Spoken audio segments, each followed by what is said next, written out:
Today, as we continue our journey of the discipline of confession, we're going to talk about authority and forgiveness. And we're going to be hearing several different verses from Matthew and from John's Gospel where Jesus specifically gives authority to his disciples to be able to extend forgiveness.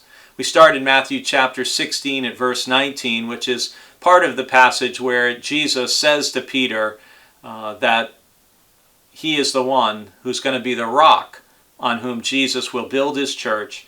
And part of Jesus' response there is verse 19, where he says, "I will give you the keys of the kingdom of heaven, and whatever you bind on earth will be bound in heaven, and whatever you loose on earth will be loosed in heaven."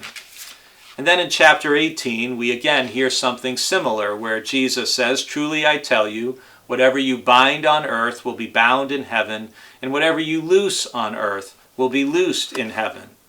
And then in John chapter 20 and verse 23, where the risen Christ, now having gone through the crucifixion and having been raised from the dead, is breathing on the disciples and giving them the Holy Spirit. And then Jesus says, "If you forgive the sins of any, they are forgiven them.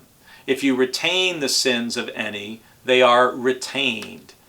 And the sense that you get there from forgiveness, this idea of being bound and being loosed, being kept or retained and being released, is really an image of what forgiveness is and what the church and what we as individual disciples are called to do.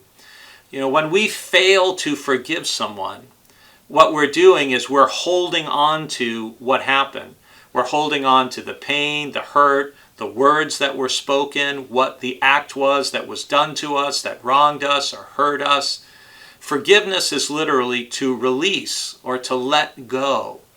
And one of the things we may often find is that things that we hold on to, in some cases, things we may hold on to for many, many years, the other person involved may not even remember it. They may not even think about it. And it's something that we've carried around and obsessed about and thought about and stewed over for a very long time.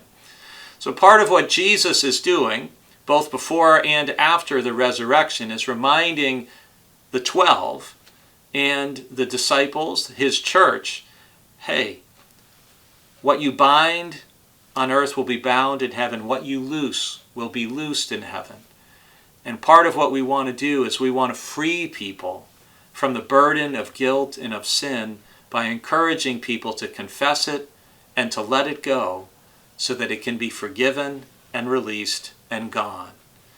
I often like to think of the verse from Psalm 103 where it says, "As far as the east is from the west, so far he removes our transgressions from us." What a blessing that is, to have the assurance and the freedom that comes from being forgiven.